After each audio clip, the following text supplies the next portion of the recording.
Hello friends. तो कहानी है, एक वक्त की बात है। बादशाह अकबर अपने दरबारियों के साथ दरबार में मौजूद थे।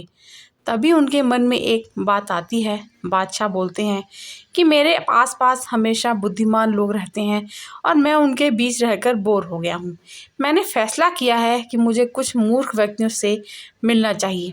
अकबर बीरबल से कहते हैं, तुमने हमेशा हमारी मदद अपने ज्ञान और चतुराई से की है। हम चाहते हैं कि इस बार भी तुम ऐसा ही कुछ करो और हमारे लिए 6 मूर्ख व्यक्ति ढूंढकर लेकर आओ। बीरबल कहते हैं, जी जहाँपनाह, मैं आपके लिए 6 मूर्ख व्यक्ति जरूर ढूंढ कर लाऊंगा। अकबर, हम आपको 6 मूर्ख व्यक्ति ढूंढने के लिए 30 दिन का समय देते हैं। तो बीरबल कहते हैं, जहाँपनाह, मुझे इतने समय की आवश्यकता नहीं पड़ेगी। तब अकबर कहते हैं, ठीक है, अगर तुम उससे पहले ही मूर्ख व्यक्ति ले आ सकते हो तो ये अच्छी बात है। इसके बाद बीरबल मूर्ख व्यक्तियों की तलाश में निकल पड़ता है। बीरबल रास्ते में पूरा समय इसी सोच में था कि उसे वो मूर्ख लोग कहाँ मिलेंगे। तभी उसे गधे पर बैठा एक आदमी दिखाई देता है जो सिर पर घासी गठरी रखे हुए था। बीरबल ने तुरंत घोड़ा रोका और उससे उसकी पहचान पूछने लगा। बीरबल कहते हैं कि तुम कौन हो और ऐसे गधे पर बैठकर और घास अपने सिर पर लेकर क्यों जा रहे हो। तब व्यक्ति बोलता है, मैं रामू हूँ और मेरा गधा कमज़ोर व थका हुआ है, इसीलिए गधे का बोझ कम करने के लिए मैंने घास की गठरी अपने सिर पर रखी है। यह सुनकर बीरबल सोचता है कि मुझे पहला मूर्ख व्यक्ति मिल गया। फिर बीरबल उससे कहता है कि तुम जानवरों के बारे में इतना जानते हो, इसलिए मैं तुम्हें बादशाह अकबर से इनाम दिलवाऊंगा। यह कहकर बीरबल उस व्यक्ति को अपने साथ चलने के लिए कहता है। इनाम की बात सुनकर रामू बीरबल के साथ हो लेता है। बीरबल और रामू कुछ दूर चले ही थे कि बीरबल को 2 व्यक्ति आपस में लड़ाई करते हुए दिखते हैं।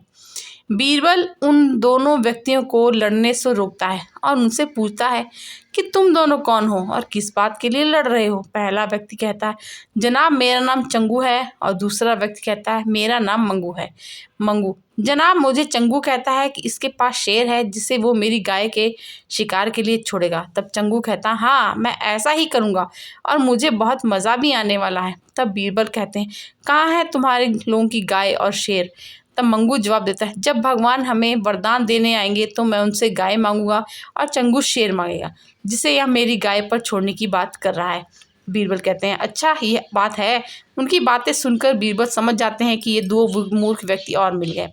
बीरबल इनाम की बात कहकर उन्हें भी अपने साथ ले लेता। उन तीनों को लेकर बीरबल अपने घर पहुंचता और फिर सोचने लगता कि बाकी के मूर्ख व्यक्ति कहाँ से ढूंढ कर लाऊं। बीरबल उन तीनों मूर्खों को अपने घर में ही रहने के लिए कहकर बाहर चला जाता है। जब बीरबल और मूर्ख लोगों को ढूंढने के लिए बाहर आता तो उसे एक व्यक्ति दिखाई देता है जो कुछ ढूंढता रहता है। बीरबल उसके पास जाकर पूछता है कि आप क्या ढूंढ रहे हैं। व्यक्ति, जनाब मेरी अंगूठी कहीं गिर गई है जिसे मैं काफ़ी समय से खोज रहा हूँ, लेकिन मुझे नहीं मिल रही। तब बीरबल, क्या आपको पता है कि अंगूठी कहाँ गिरी थी।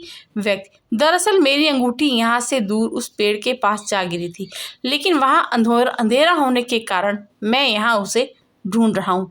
बीरबल कहते हैं, अच्छा यह बात है, आप कल हमारे साथ बादशाह के दरबार में चलो, मैं बादशाह अकबर से आपको दूसरी अंगूठी देने के लिए कहूँगा। व्यक्ति कहता है, ठीक है, और खुश होकर अगले दिन बीरबल उन चारों मूर्खों को लेकर दरबार में पहुँचते हैं। तब बीरबल बादशाह अकबर से कहते हैं कि मैं आपके कहे अनुसार मूर्ख व्यक्तियों को ढूंढ कर ले आया हूँ।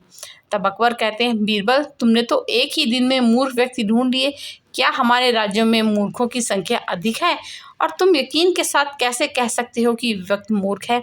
बीरबल ने कहा, बादशाह को सारी बातें बताई। फिर कहा, अकबर कहते हैं कि ये तो केवल 4 ही लोग हैं, बाकी के 2 मूर्ख कहाँ हैं। तब बीरबल कहते हैं, जहाँ पना यहाँ पर 6 मूर्ख व्यक्ति हैं। अकबर, यहाँ कहाँ है और कौन है, हमें भी बताओ। बीरबल, जहाँ पना एक तो मैं स्वयं हूँ। अकबर, तुम मूर्ख कैसे हो।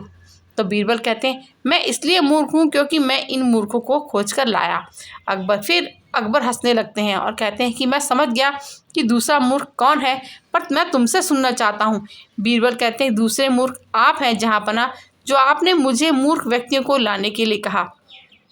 बीरबल की बातें सुनकर अकबर उसकी प्रशंसा करने लगते हैं और कहते हैं कि बीरबल के पास हर सवाल का जवाब होता है। Thanks for listening.